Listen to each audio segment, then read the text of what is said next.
Вот пацаны завезли, короче, десяточку в бокс. Вот ему показать. Это видео, что? Все. Все? Вот с таким весом есть здесь десятка, да? Там только сейчас теперь остался. На защите. Не, колеса нормальные. На защите тоже есть, да? Да. Отойди на. Видишь?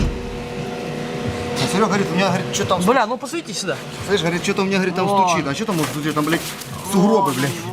Вон, ага. Снег, Защите блядь. там еще, да. Там на защита вообще забитая, блядь. Все, блядь.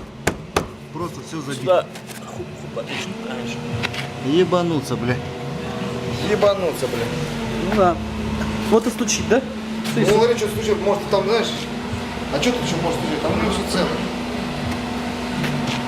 Нормально, короче, да? Нормально так. Здравствуйте. Сколько? 2 ведра снегом. Или одна большая лобада.